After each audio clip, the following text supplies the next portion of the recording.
James Rodrigues pode ser reintegrado, segundo Júlio Casares. Zubeldia Dia marca reunião com Federação Equatoriana. Rafael retorna e deve ser titular no jogo contra o Atlético Mineiro. 17 joga contra o Bahia e perde. E Júlio Casares está tentando mudar o estatuto. O que há de verdade? Fala galera, eu sou o Chaves São Paulino. Se você gosta desse tipo de conteúdo, já curte, comenta e compartilha. Não esquece de se inscrever no canal e de ativar o sininho, galera. Isso é muito importante. Deixar aquele like maroto e comentar bastante, beleza? Então, sem mais enrolações, sem mais delongas, vamos falar de São Paulo, que é o que importa. Segundo Júlio Casares, James Rodrigues pode ser sim reintegrado no clube, tá? Segundo Júlio Casares, essa informação só poderia ser confirmada pelo técnico Zubeldia, que isso depende do Zubeldia. O James Rodrigues, que está na Copa América, vem jogando um absurdo lá, né? Não mostrou nem 1% aqui no São Paulo, a vontade de querer jogar pelo São Paulo. Porém, a questão do contrato dele com o São Paulo impede aí, né, do São Paulo dispensá-lo, porque é muita grana envolvida.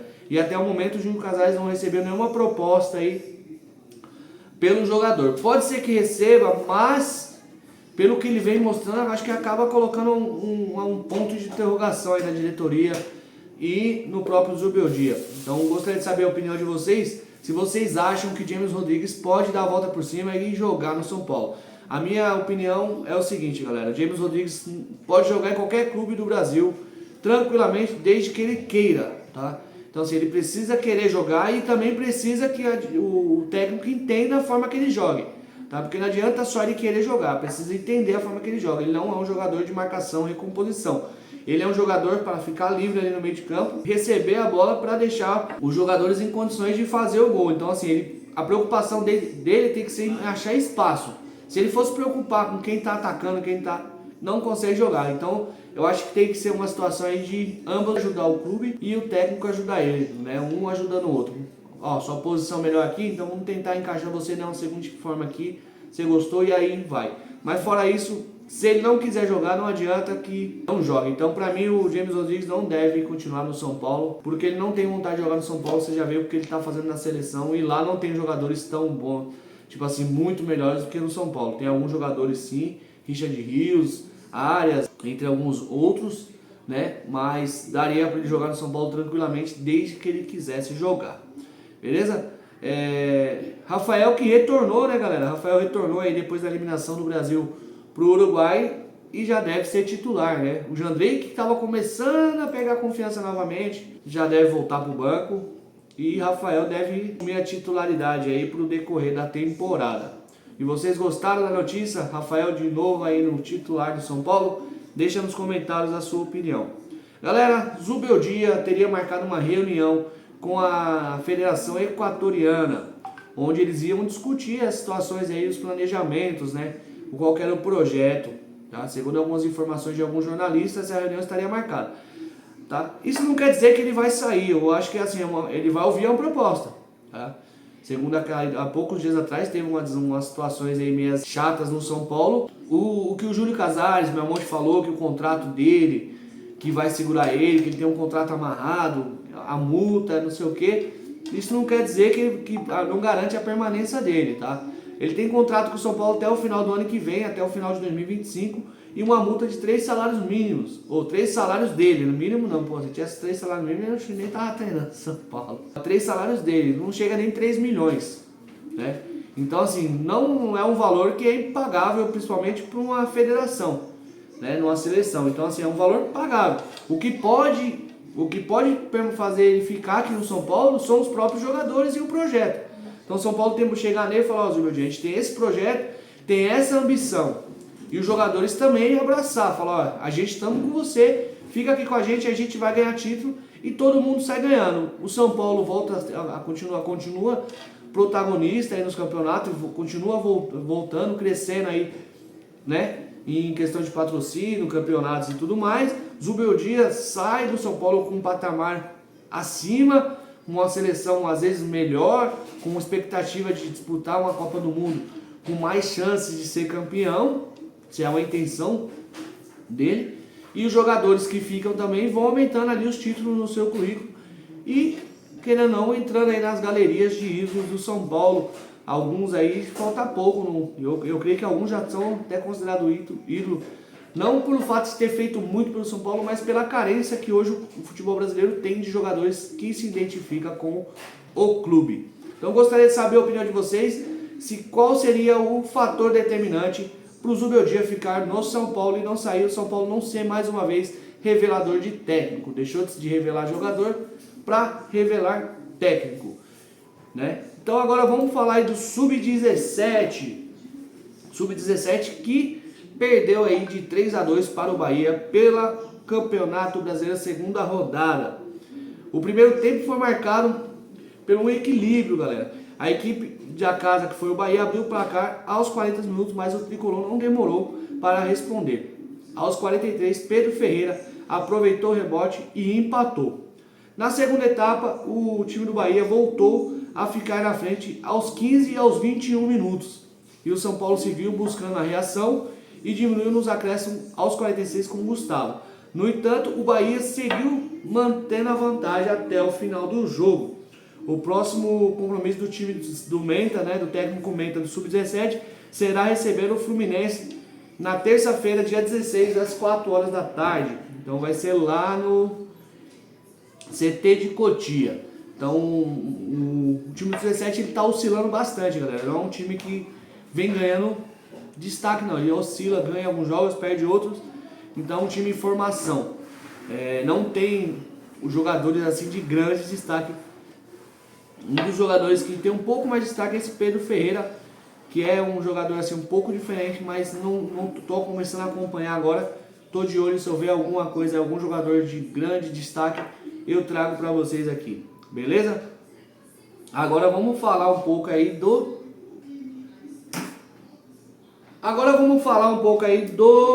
da reforma, né, estatutária de 2024, né? Aqui eu tô vendo na página do Flávio Marques, que é um conselheiro do São Paulo, onde ele fala que não aprova, tá? O que o Júlio Casares e sua corja ou sua equipe estão tentando fazer lá no São Paulo?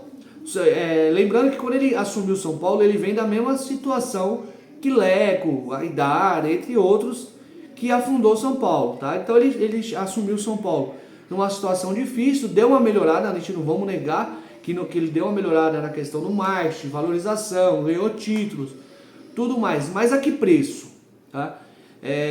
Onde que ele era contrário a 2 mandatos de um presidente, ele mudou o estatuto para 2 mandatos, onde ele se beneficiou, né? Então assim, ele não quis mudar os 2 mandatos visando os próximos presidentes que chegassem, e sim visando a situação dele. Então só ele concorria, porque não tinha mais oposição, não tem mais oposição no São Paulo, só tem situação, oposição praticamente não tem. Então tudo que o Júlio Casares propor vai ser aceito no São Paulo, porque não tem oposição, não tem mais oposição no São Paulo.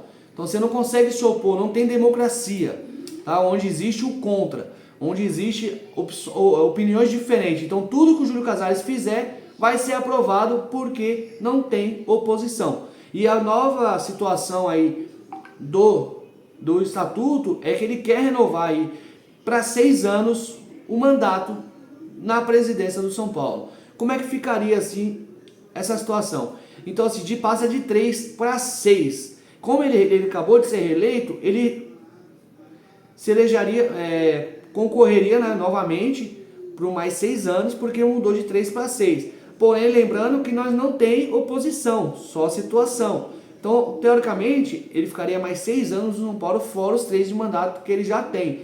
Então, mais um golpe aí no estatuto, onde ele faz as coisas beneficiando somente a ele. Por mais que a gente pense, ele está fazendo uma coisa boa aqui, outra coisa ali, mas ele também está errando em muitas situações, e essa é uma delas.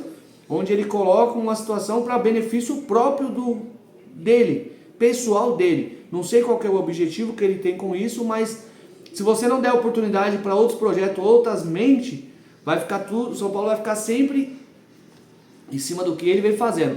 Lembrando que a dívida do São Paulo diminuiu líquida, mas bruta aumentou, tá? O São Paulo hoje deve muito mais do que devia, Tá? Muitas coisas aí foram resolvidas, mas muitas coisas foi feito empréstimos, né, para pagar e aumentar o prazo de pagamento. Então você paga agora, mas só que o empréstimo vai aumentar e isso contém os juros.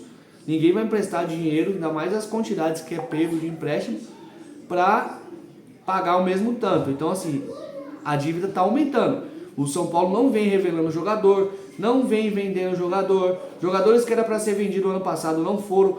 E a gente querendo conquistou um título que foi a Copa do Brasil, mas a que preço? Onde a gente fechou o ano devendo.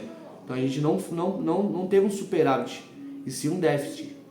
Então a gente não teve. Esse ano aumentou, né? A estimativa era 143 milhões, esse ano nós estamos 174 milhões de arrecadação com vendas de jogadores para poder manter o fluxo de caixa para o ano que vem. E até agora vendemos quantos? Né? É cotada a saída de Rodrigo Nestor, mas não é o suficiente. Não é o suficiente. Rodrigo Nestor é cotado em uma venda de 10 a 12 milhões de euros. Aproximadamente 70 milhões de reais. Ainda faltaria 100 milhões. Jogadores como Rian Francisco, Henrique, William Gomes, esses jogadores eram para estar jogando já no São Paulo, era para estar tendo a oportunidade para ser vitrine. O São Paulo teria que servir de vitrine para esses jogadores se destacar e ser vendido, e assim o clube voltar a faturar. Porém não consegue, não sei se é por causa de empresário. Então a transparência que o Júlio Casares falou nas suas primeiras entrevistas como presidente, ou quando ele queria ser eleito como presidente do São Paulo, quando ele disputou com Marco Aurélio Cunha, não está acontecendo. Ele mexe no estatuto mais uma vez, né? Mexe no estatuto mais uma vez por baixo dos panos, e jogadores que é para ser revelado no São Paulo estão sendo vendidos por preço de banana, como Neveilton, Lucas Perry, Thiago Couto, entre outros que já saíram do São Paulo, que a gente nem conhece, nem ouviu falar. Quantos jogadores já devem ter saído do São Paulo que você não ouviu falar? Né? Porém, agora a gente vai começar a buscar esses jogadores lá na base. A gente quer saber quem é os nossos joias que estão lá na base, quem o clube está investindo na base e quem pode trazer um futuro para o nosso clube. Né? Então, quem tem torce de verdade pelo São Paulo somos nós, torcedor. Então, fica aí, galera. Gostaria de saber a opinião de vocês referente a essa mudança de estatuto aí que Júlio Casares vem fazendo. Se vocês acham certo uma renovação de mais 6 anos de Júlio Casares, então teoricamente até 2031, logo após a reforma do estádio que está programada para 2030. Então gostaria de saber a opinião de vocês, o que vocês acham dessas jogadas de Júlio Casares por baixo dos panos, porque não revelam. Né? Então se você está fazendo escondido não é para ninguém saber, é porque está errado. Porque se fosse coisa boa, ele queria mostrar porque ele gosta de mostrar o que ele faz. Então ele mostraria lá no Instagram, ó, tô mexendo nisso, porque sabe que ele ia ser paparicado, não sei se essa é a palavra, né? Mas como ele a certeza que a maioria da torcida não vai gostar, então ele não mostra e vai fazendo baixo dos panos. Quando você for ver, já aconteceu. Então ele não está preocupado com a torcida. Se ele tivesse preocupado, ele estava tentando melhorar o sócio torcedor, melhorar a forma o valor de ingresso para conter mais gente lá no estádio, porque não adianta você pôr o ingresso caro e o estádio está vazio. Põe mais barato, o estádio enche, o time joga melhor porque tem a impulsão do torcedor, todo mundo ganha. Então é isso, é a minha opinião. Deixa a sua opinião nos comentários. Tamo junto, é nóis. E quinta-feira, São Paulo e Atlético Mineiro amanhã. Temos novos vídeos aqui no canal. Beleza? Tamo junto.